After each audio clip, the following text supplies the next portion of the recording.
según la Biblia, el Espíritu Santo actúa en la vida de las personas para convencerlas de la justicia de Cristo y, por lo tanto, de la necesidad de arrepentimiento y perdón de los pecados. Al mismo tiempo, Cristo obra como intercesor en el santuario celestial a favor de los que le buscan. Pero ese llamado tiempo de gracia llegará a su fin. En determinado momento, sin una fecha fija, Cristo dejará de ser mediador para efectivizar la fase final del juicio de la humanidad. En ese punto, los salvos y redimidos por Él ya habrán sido sellados. Y los que rechazaron el amor divino y el constante toque del Espíritu Santo igualmente habrán consolidado su decisión contra Dios. En la sociedad en general, indiferente a esta realidad, la falsa religiosidad y los supuestos tiempos de paz parecerán dar un tono de esperanza. Sin embargo, la realidad es que se aproximan los juicios divinos finales para la humanidad. El carácter de las personas no sufrirá más impresiones espirituales de parte del Señor. Ni más intercesiones por medio de la oración tendrán algún efecto sobre la vida de los que rechazaron el llamado divino para la transformación espiritual.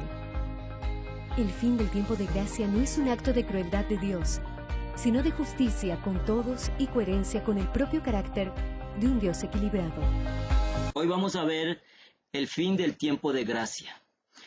Y precisamente para poder comprender el fin del tiempo de gracia, pues me ha sucedido que algunas veces cuando he dado estudios bíblicos, sobre todo a personas que no son cristianas, cuando yo les digo a ellos, Cristo vino para darnos salvación, lo primero que me preguntan es ¿salvación? ¿Cómo así salvación? ¿Salvación de qué? O sea, ¿salvarnos de qué? ¿Por qué? Porque no se comprende la situación o el estado de la humanidad, o no se siente que las circunstancias del sufrimiento, la muerte y todo eso, cuando una persona no conoce las cosas de Dios, pues no entiende que eso es consecuencia del pecado. Y para ellos y para muchas personas que no han escuchado hablar de las cosas de Dios, posiblemente para ellos hablar de salvación es una cosa nueva.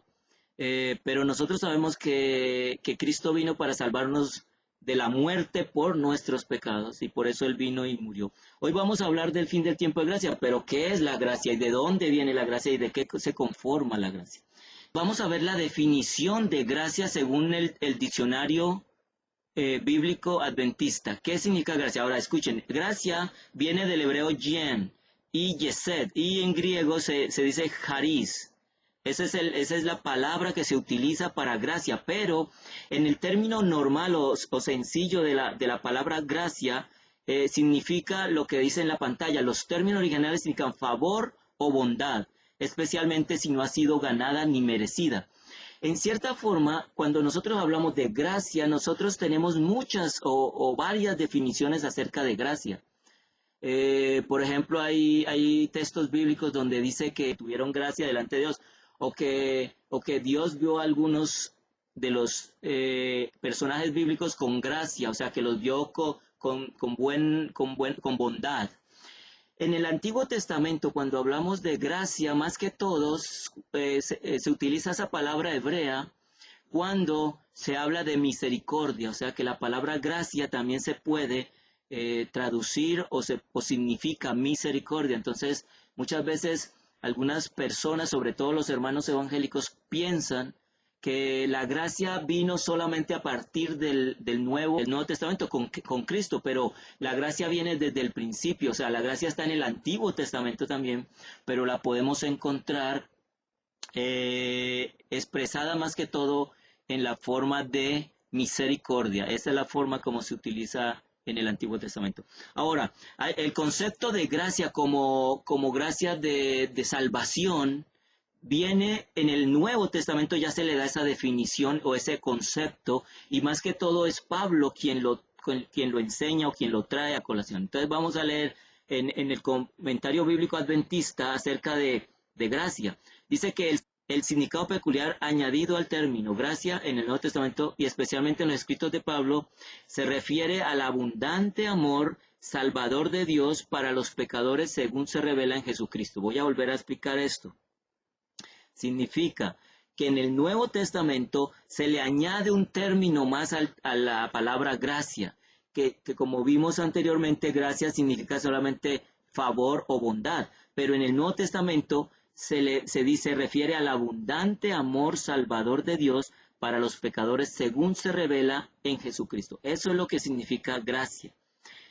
Gracia es el regalo, es algo que Dios hizo por nosotros sin nosotros merecerlo. ¿Para qué? Para darnos salvación y vida eterna a través de Cristo Jesús. Escuchen, en Efesios capítulo 2, versículos 8 y 9, Efesios capítulo 2, versículos 8 y 9, dice así: porque por gracia sois salvos por medio de la fe, y esto no de vosotros, pues es don de Dios, no por obras, para que nadie se gloríe. Yo sé que este es un texto que muchos de nosotros conocemos.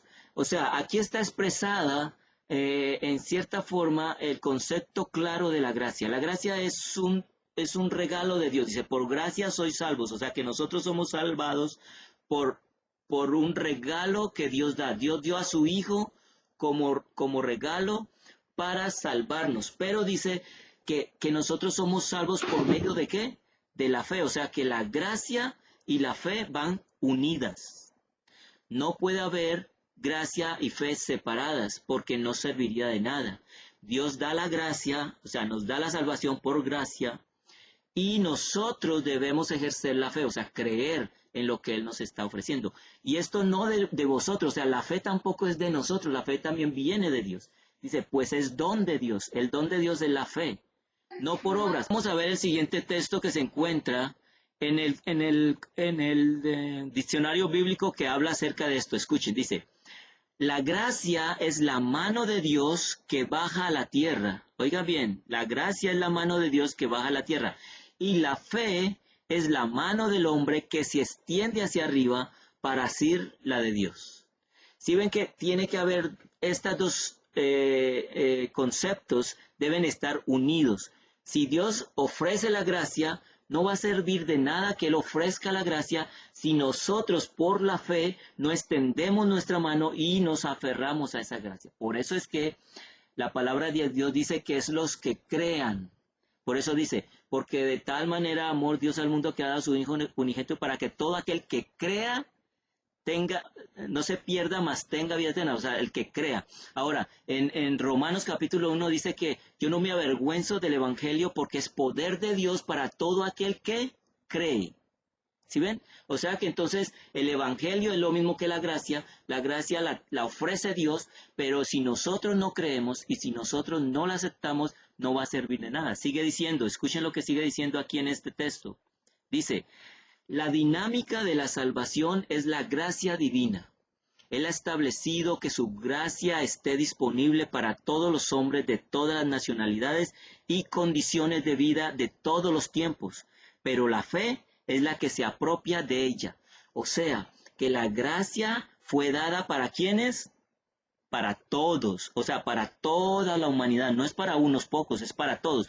Pero la fe, o sea, que cada uno es independiente de creer o no creer, es la fe la que se apropia de ella. Por eso en Tito, capítulo 2, versículos 11 al 14, dice así, escuchen. Porque la gracia de Dios se ha manifestado para salvación a quienes, a todos los hombres, enseñándonos que, renunciando a la impiedad y a los deseos mundanos, vivamos en este siglo sobria, justa y piadosamente.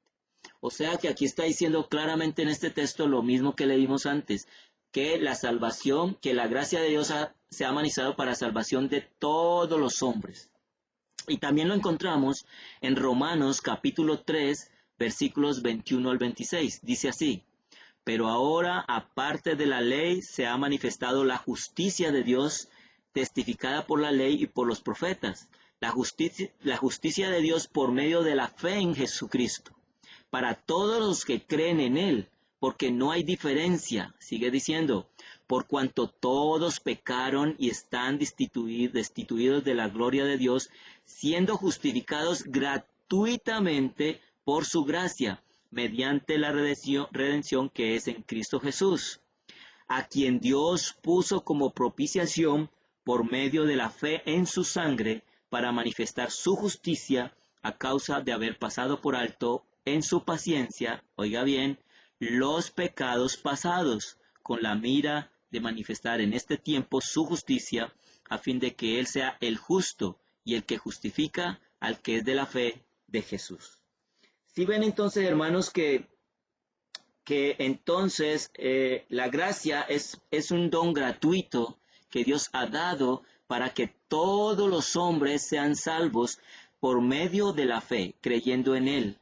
Y dice que entonces esta gracia y esta justicia que trae Dios es para perdón de los pecados pasados. Por eso es que es importante entender que cuando los hermanos, por ejemplo, cuando los hermanos evangélicos dicen que una vez salvo, siempre salvo, no es bíblico, porque nosotros somos salvos una vez que nosotros aceptamos a Cristo, nosotros somos perdonados por los pecados que cometimos antes, pero de ahí en adelante debemos pedir al Señor que nos ayude con las tentaciones, y si pecamos, dice que tenemos abogado para con el Padre, para que Él es pronto para perdonar. O sea que nosotros podemos pedir perdón por los pecados que vayamos a cometer. Ahora, hay una diferencia, hermanos, entre cometer un error, porque el carácter va siendo purificado, va siendo transformado en nuestros caracteres, y nosotros podemos cometer errores o pecados,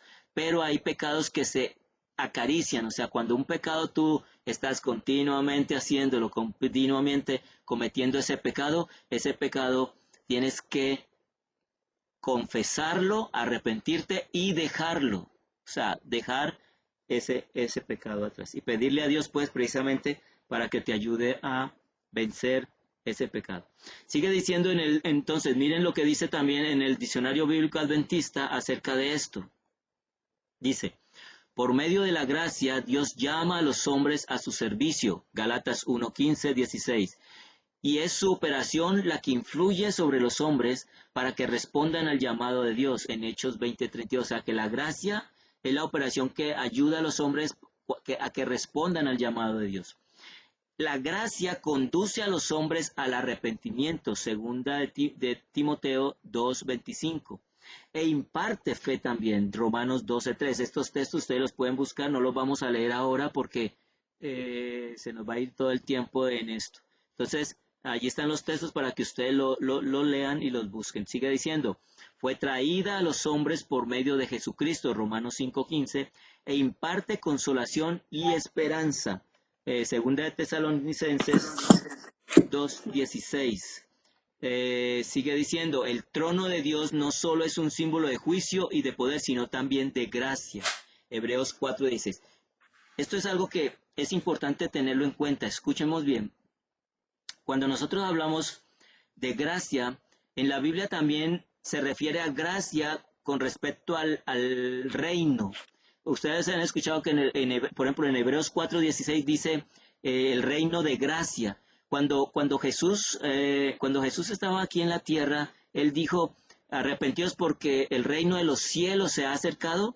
Bueno, cuando Él hablaba del reino de los cielos se ha acercado, o cuando hablaba de parábolas que se referían al reino de los cielos, se estaba refiriendo precisamente al reino de la gracia. Y es lo que habla en Hebreos 4:16, y vamos a verlo ahorita más adelante con respecto a esto. Mire lo que dice 1 Corintios capítulo 15, versículo 10. Pero por gracia de Dios soy lo que soy, y su gracia no ha sido en vano para conmigo, dice Pablo. Antes he trabajado más y más que todos ellos, pero no yo, sino la gracia de Dios conmigo. O sea que Pablo comprendía que él había sido lo que había sido precisamente en el sentido de que él recordaba que antes de que Cristo lo llamara, él era el perseguidor de los cristianos.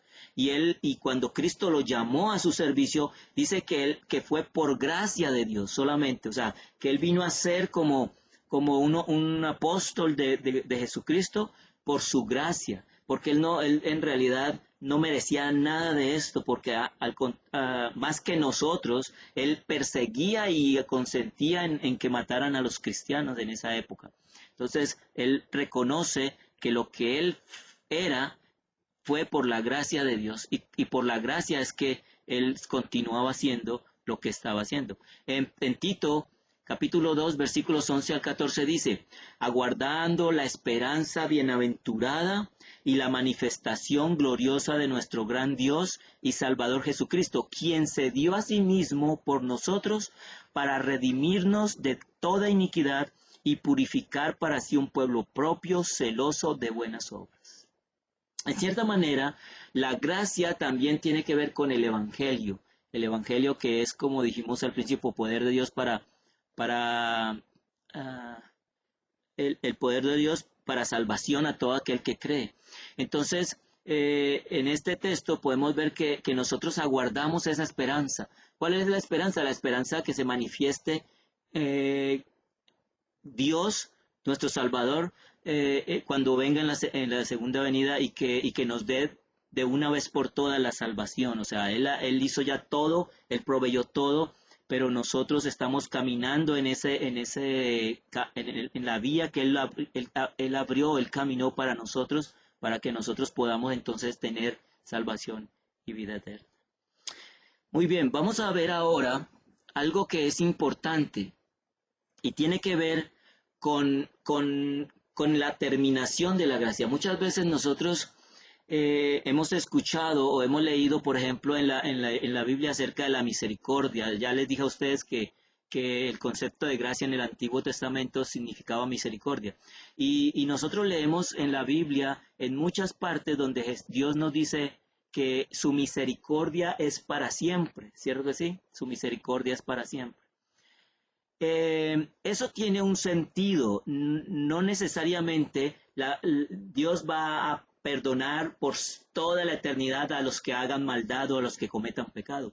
Por ejemplo, cuando Pedro se le acercó a Jesús y le preguntó cuántas veces tenemos que perdonar a nuestros enemigos, y Jesús le dijo hasta 70 veces 7, y entonces debes perdonar. Entonces algunas personas, por ejemplo, dicen que eso significa un número infinito de veces, o sea, que siempre debemos perdonar. Pero si nos ponemos a analizar un poco acerca de la misericordia de Dios con respecto a sus hijos, nos vamos a dar cuenta que, por ejemplo, cuando Jesús dice 70 veces 7, se está refiriendo en cierta manera a las 70 semanas de la profecía de Daniel, donde se le dio al pueblo de Israel tiempo para arrepentirse y para aceptar al Mesías. Ustedes se dan cuenta que esos 490 años que tuvieron los judíos o los israelitas para volverse de sus caminos y para aceptar a Jesús como el Salvador o el Mesías o Hijo de Dios, dice que fueron separadas para tu pueblo, o sea, para el pueblo judío, y ellos no hicieron lo que debían haber hecho para recibir la gracia, para recibir, pues, por decir algo, para continuar siendo el pueblo de Dios. Entonces, la última prueba fue cuando ellos apedrearon a Esteban. Eso fue cuando se terminaron los 490 años. Entonces Dios no les perdonó realmente a ellos eso hasta ahí. Después pasó a los gentiles. Entonces ahí podemos ver nosotros que aunque Dios tiene misericordia para siempre, Él tiene un límite que le da a los hombres por su maldad. Ustedes también pueden recordar cuando lo que sucedió con el diluvio. ¿Se acuerdan que cuando el diluvio dice que la maldad de ellos era demasiada? Y dice que es tanta la maldad que subió hasta el cielo. Y entonces sus pensamientos eran de continuo al mal. Y entonces Dios dijo, no más, hasta aquí no le voy a permitir a los seres humanos continuar con la maldad. Y entonces les dio 120 días, que fue cuando vio solamente Noé y su familia, personas consagradas, y le dijo y utilizó a Noé para predicarle a esa generación. Pero ahí podemos ver que también Dios tiene un límite. Igualmente tiene un límite para la gracia. O sea que la gracia no va a estar abierta por siempre para cuando cuando nosotros los seres humanos digamos, no está bien, o ya sentí que ya voy a aceptar la gracia de Dios. No, no es para siempre, porque de todas maneras también estamos limitados por la muerte. O sea que nosotros tenemos el límite de la muerte. Si morimos y no hemos aceptado la gracia, pues vamos a morir eternamente. Voy a mostrarles algo que es muy interesante en la palabra de Dios. Consumado es, hecho está. Son las palabras que se han pronunciado cuando una obra importante dentro de la salvación del plan de Dios se ha concluido, se ha hecho y se va a concluir. Hay cuatro lugares en las escrituras que hablan acerca de que se pronunciaron estas palabras de consumado es, y vamos a ver cada una de ellas y qué significa. Primero que todo, pues nosotros ya conocemos en dónde se pronunció la primera vez que se pronunció la palabra consumado es, o hecho está, que es lo mismo, consumado es, hecho está. ¿Cuándo fue eso? La primera vez cuando murió nuestro Señor Jesucristo, que dice que antes de expirar, Él dijo consumado es. ¿Qué significa eso? ¿Qué significa consumado es? ¿Qué significa hecho está? Bueno, significa que es cuando, por ejemplo, tú estás haciendo una labor, puede ser que estés en tu colegio, por decir algo, en la universidad, los jóvenes que están en la universidad o están en el colegio, y tienen un proyecto que hacer. Y supongamos que llevan tiempo haciendo ese proyecto y cuando ya llega el último momento y lo terminan y ya ponen el último texto que tienen que colocar, entonces allí pueden decir consumado es, el proyecto fue hecho. Bueno, pues cuando Cristo murió, que pronunció estas palabras, consumado es cuando Él estableció la gracia, el establecimiento de la gracia. Recuerden que dijimos que la gracia también es el reino, es el reino de la gracia. Y el reino de la gracia se estableció en su muerte, pero el reino de la gracia inició desde el mismo momento en que los primeros padres pecaron. O sea que en el momento en que Adán y Eva pecaron, se estableció el plan de la gracia, el plan de la salvación. Entonces se inició el plan de la salvación, pero llegó hasta establecerse solamente cuando Cristo murió, porque Él hizo todo lo que tenía que haber hecho para poder establecer la gracia, para que los hombres pudieran, por medio o a través de Él, pudieran obtener salvación y vida eterna. Hay un texto que me gustaría compartirlos antes de continuar, que se encuentra en Juan capítulo 4, miren, en Juan capítulo 4, versículo 34, escúchenlo, ¿se acuerdan cuando Jesús dijo, mi comida es que haga la voluntad del que me envió y que acabe su obra? ¿Cuál era la voluntad del que le envió? Lo envió el Padre. ¿Y cuál era la voluntad del Padre? Que salve a la raza caída y que acabara con su obra. ¿Cuál era la obra a la cual vino Jesús a hacer? Pues la obra era dar salvación y vida eterna, o sea, morir por nosotros. Vamos a leer lo que dice Hebreos capítulo 4, versículo 16 con respecto al establecimiento del reino de la gracia. Mire lo que dice Hebreos 4, 16. Dice, acerquémonos pues confiadamente al trono de la gracia para alcanzar misericordia y hallar gracia para el oportuno socorro. O sea que la gracia tiene un trono. Bueno, en cierta manera se está llamando es al trono de la gracia, es acercarnos a Cristo, acercarnos a su reino, acercarnos a lo que Él logró con su sacrificio. Quiero leerles un texto del Espíritu de Profecía que se encuentra en el Conflicto de los Siglos, página 347, para que quede más claro este concepto. Dice, el reino de la gracia fue instituido inmediatamente después de la caída del hombre, cuando se ideó un plan para la redención de la raza culpable. Este reino existía entonces en el designio de Dios y por su promesa, y mediante la fe los hombres podían hacerse sus súbditos. Sin embargo, no fue establecido en realidad hasta la muerte de Cristo. Aún después de haber iniciado su misión terrenal, el Salvador, cansado de la obstinación e ingratitud de los hombres, habría podido retroceder ante el sacrificio del Calvario. Si Cristo no hubiese llegado hasta la muerte, hasta la cruz, siendo perfecto, habiendo cumplido todo lo que Dios le mandó hacer, no se hubiera podido establecer la gracia, o sea, no hubiese podido alcanzar la salvación de la humanidad. Pero por cuanto Él fue obediente hasta la muerte, es como fue que él pudo salvar a la raza humana. Y él pudo haber, aún antes de decir consumado es, él pudo haber fallado, porque recuerden que hasta el enemigo trató de tentarlo estando en la cruz, cuando le trataron de dar vinagre para que calmara su dolor, y él no aceptó el vinagre. Dice la sidra, sigue diciendo, en Getsemaní la copa del dolor le tembló en la mano. Aún entonces hubiera podido enjugar el sudor de sangre de su frente y dejar que la raza culpable pereciese en su iniquidad. Si así lo hubiera hecho, no habría habido redención para la humanidad caída. Pero cuando el Salvador hubo rendido la vida y exclamado en su último aliento, consumado es, entonces el cumplimiento del plan de la redención quedó asegurado. ¿Sí ven, mis hermanos? Entonces, la palabra consumado es como el sello, se logró establecer el reino de las gracias. Sigue en el mismo libro, Conflicto de los Siglos 3:47, dice, la promesa de salvación hecha a la pareja culpable en el Edén quedó ratificada. El reino de la gracia que hasta entonces existiera por la promesa de Dios quedó establecido. Significa que al morir Cristo, entonces ahora el enemigo había sido derrotado. ¿Y por qué había sido derrotado? Porque se había establecido un reino de gracia, que todo aquel que creyese en el sacrificio de Cristo y en su resurrección obtendría salvación, perdón de los pecados, salvación y vida eterna. Muy bien, eso es lo que significa establecimiento de la gracia. En ese momento se pronunció las palabras consumado es. Ahora, en otro momento también se pronunciará esas mismas palabras, consumado es. ¿Y cuándo va a ser eso?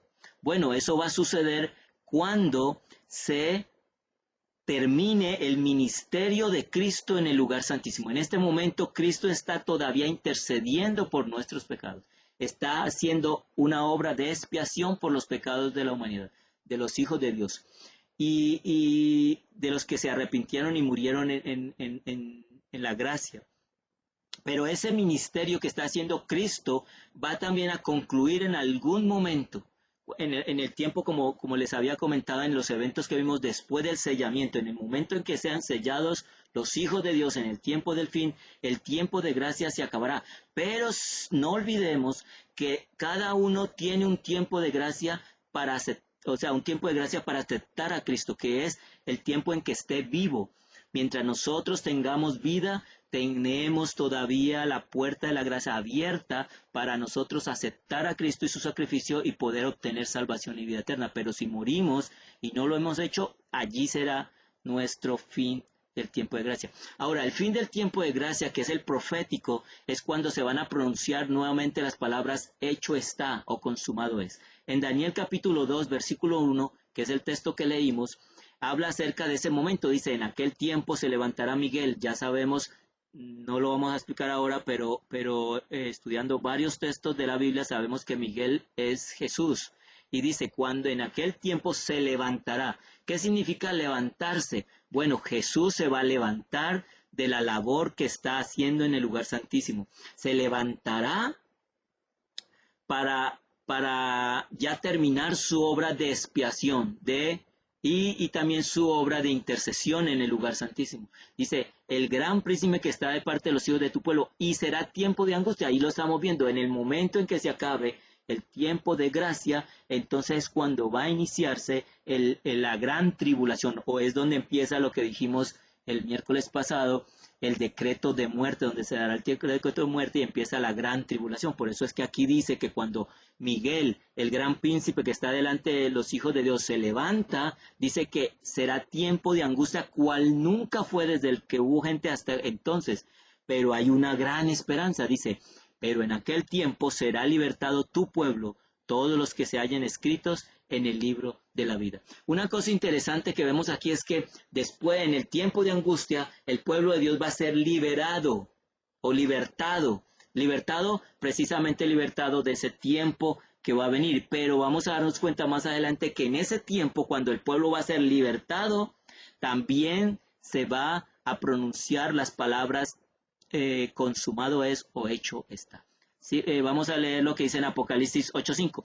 En Apocalipsis 8.5 es donde se muestra la profecía del momento en que Cristo termina su intercesión en el lugar santísimo. En este capítulo dice: y el ángel tomó el incensario y lo llenó del fuego del altar y lo arrojó a la tierra, y hubo truenos y voces y relámpagos y un terremoto. Ustedes se acuerdan que cuando el sumo sacerdote entraba al lugar santo y se paraba en el altar de incienso, él quemaba incienso en este altar, y ese incienso representaba las oraciones de los santos. Bueno, pues las oraciones de los santos que iban subiendo iban a pasar a través del velo que representaba a Cristo. Cristo era el intercesor, pero aquí dice que ese incienso, ese altar va a ser arrojado en tierra, o sea que ya no va a haber más intercesión, ya se va a acabar la intercesión de Cristo en el cielo. Y es ahí donde dice, ahí es donde está en Apocalipsis 8.5 que sucede esto, acerca de cuando Cristo termina su intercesión, y es donde se acaba el tiempo de gracia para la humanidad. En Conflicto de los Siglos, página 592, escuchen lo que dice: cuando termine el mensaje del tercer ángel, la misericordia divina no intercederá más por los habitantes culpables de la tierra. El pueblo de Dios habrá cumplido su obra, habrá recibido la lluvia tardía, el refrigerio de la presencia del Señor, y estará preparado para la hora de prueba que le espera. Los ángeles se apuran, van y vienen de acá para allá en el cielo. Un ángel que regresa de la tierra anuncia que su obra está terminada.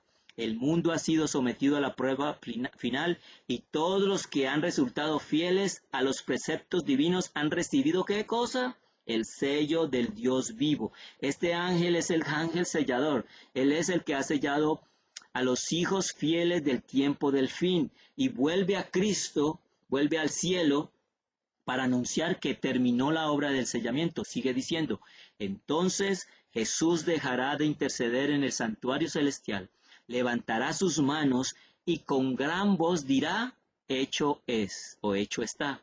Y todas las huestes de los ángeles depositarán sus coronas mientras él anuncia en tono solemne: el que es injusto sea injusto aún, y el que es sucio sea sucio aún, y el que es justo sea justo aún, y el que es santo sea aún santo, como dice en Apocalipsis 22:11. Eso significa que cuando se acabe el tiempo de gracia, el que es justo va a seguir siendo justo, y el que es impío ya no tiene más oportunidad de salvación. Sigue diciendo: cada caso ha sido fallado para vida o para muerte.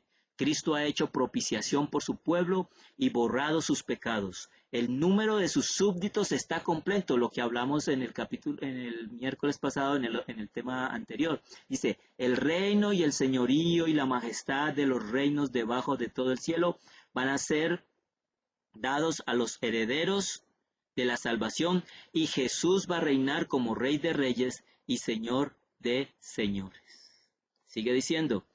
Acuérdense esto se encuentra en Eventos de los Últimos Días, página 234. Es lo mismo que sucedió con Noé y el arca. Acuérdense que cuando Jesús habló del tiempo del fin, dijo: así como en los días de Noé, así será en los días del tiempo del fin. Dice así: antes del diluvio, después que Noé hubo entrado en el arca, Dios le encerró en ella, dejando fuera a los impíos, pero por espacio de 7 días, oiga bien, el pueblo, no sabiendo que su suerte estaba decidida, continuó en su indiferente búsqueda de placeres y se mofó de las advertencias del juicio que le amenazaba. Eso mismo va a suceder ahora. Nosotros no vamos a saber cuándo se va a terminar el tiempo de gracia. Nosotros tenemos señales, como por ejemplo el decreto de muerte. Sabemos que si se presenta el decreto de muerte es porque el tiempo de gracia se ha terminado, pero no sabemos en qué momento va a ser así. Así como cuando Noé entró en el arca y duró dentro del arca 7 días, y la gente estaba afuera, y como veían que no llovía, entonces se burlaban de Noé, se burlaban de los que estaban adentro, diciendo que estaban locos porque habían construido un gran barco y nunca habían visto llover. Asimismo sucederá en este tiempo. Muchas personas cuando termine el tiempo de gracia, muchas personas se van a burlar del pueblo que ha anunciado los juicios de Dios y que ha anunciado y que ha desenmascarado a la bestia y a su imagen y a la marca de la bestia, y entonces dirán que no va a suceder nada cuando ya la gracia se ha terminado. Sigue diciendo, los justos y los impíos continuarán viviendo en la tierra en su estado mortal. Los hombres seguirán plantando y edificando, comiendo y bebiendo, inconscientes todos ellos de que la decisión final e irrevocable ha sido pronunciada en el santuario celestial. O sea, que las cosas van a seguir como si no hubiese pasado nada. El único que va a sufrir angustia y persecución es el pueblo de Dios, que no va a arrodillarse ante las leyes, ni ante la imagen, ni ante los gobernantes que quieren imponer el día de descanso como el domingo, el día falso de descanso que es el domingo. Muy bien, entonces vimos que el establecimiento de la gracia, cuando Jesús murió, consumado es, dijo, el fin del ministerio de Cristo, Jesús va a decir, hecho está, hecho es. Y hay otro momento, como les dije ahora antes, donde se va a pronunciar la palabra hecho está. Y es cuando el pueblo de Dios sea liberado, liberación del pueblo de Dios. Ahí en ese momento también se volverá a pronunciar las palabras hecho está. Dice así en Apocalipsis, eso se encuentra en Apocalipsis 17. Nosotros debemos saber que en el capítulo de Apocalipsis 16 habla acerca de las 7 últimas plagas, y nosotros ya sabemos que las 7 últimas plagas se van a realizar o van a acontecer después del fin del tiempo de gracia. Es antes, un poco antes de que Cristo vuelva. Y esto que vamos a leer aquí en Apocalipsis 17 está hablando de la 7ª plaga, ya al final, cuando ya el pueblo de Dios está a punto, pareciera que estuviera a punto de ser destruido por los malvados, y es cuando Dios se manifiesta y los libera de esa angustia. Dice ahí en Apocalipsis 17, el 7º ángel derramó su copa por el aire y salió una gran voz del templo del cielo del trono diciendo, hecho está. Hecho está, ¿qué significa? Bueno, que ahora sí ya su pueblo había pasado por la gran prueba final y que ahora sí iba a ser liberado para morar por la eternidad en el cielo, para ser salvos para siempre, para tener vida eterna. Miren lo que dice en el conflicto inminente, página 95. Es a medianoche cuando Dios manifiesta su poder para librar a su pueblo. Sale el sol en todo su esplendor. Sucédense señales y prodigios con rapidez. Los malos miran la escena con terror y asombro, mientras los justos contemplan con gozo las señales de su liberación. La naturaleza entera parece trastornada. Los ríos dejan de correr. Nubes negras y pesadas se levantan y chocan unas contra otras. En medio de los cielos conmovidos hay un claro de gloria indescriptible, de donde baja la voz de Dios semejante al ruido de muchas aguas, diciendo, hecho es. Apocalipsis 17. En ese momento, cuando el pueblo de Dios va a ser liberado, nuevamente se escuchan y se pronuncian las palabras, hecho es, hecho está. Muy bien, y por último, ¿cuándo más se vuelve a escuchar la palabra hecho está o consumado es o hecho es? Es en la restauración de todas las cosas, de la creación. Cuando Dios vuelva a restaurar la tierra y los cielos, en ese momento, cuando ya se hayan restaurado, se va a volver a pronunciar esa palabra, hecho es o consumado es. ¿Por qué? Porque ahora sí todo ha sido regenerado, el pecado ha sido destruido, los hijos de Dios han sido salvos, los que recibieron a Cristo como su Salvador, y va a empezar la era de la vida eterna, donde todos viviremos con gozo, con paz, y no habrá ni muerte, ni dolor, ni sufrimiento. Eso se encuentra en el capítulo 21 de Apocalipsis, página versículos 5 y 6, dice, y el que estaba sentado en el trono dijo, he aquí yo hago nuevas todas las cosas, y me dijo, escribe, porque estas palabras son fieles y verdaderas. Sigue diciendo, y me dijo, hecho está, yo soy el alfa y la omega, el principio y el fin. Al que tuviere sed, yo le daré gratuitamente de la fuente del agua de la vida. En el comentario bíblico adventista, hablando acerca de este texto, Apocalipsis 21:6 dice, lo que Dios había prometido por medio de sus santos profetas y su pueblo justo había anticipado con ansiosa expectativa, finalmente será realidad. O sea que en ese momento se va a cumplir todas las promesas, todo lo que Dios prometió por medio de sus profetas y por medio de los patriarcas.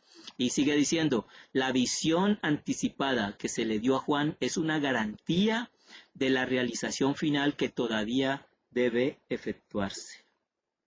Bueno, mis hermanos, si ven, en ese momento cuando todas las cosas son restablecidas, cuando el pecado ha sido derraigado completamente del universo, es cuando se van a volver a pronunciar esas palabras, hecho está o consumado es. Estas son los cuatro acontecimientos donde el Señor pronunciará o establecerá estas escenas o pronunciando estas palabras. Quiero entonces, ya vamos a ir terminando, quiero leerles algo con respecto ya para culminar, con respecto a lo que nosotros tenemos que tener en cuenta en estos días. Dice en el conflicto inminente, página 114, el fin se acerca, avanza sigilosa, imperceptible y silenciosamente como el ladrón en la noche. Concédanos el Señor la gracia de no dormir por más tiempo, como otros lo hacen, sino que seamos sobrios y velemos. La verdad está a punto de triunfar gloriosamente, y todos los que decidan ahora colaborar con Dios triunfarán con ella. El tiempo es corto, la noche se acerca, cuando nadie podrá trabajar. Que los que se alegran en la verdad presente se apresuren ahora a impartirla a otros. El Señor pregunta, ¿a quién enviaré? Los que están dispuestos a hacer sacrificios en pro de la verdad deben responder ahora, heme aquí, envíame a mí, dice Isaías 6:8.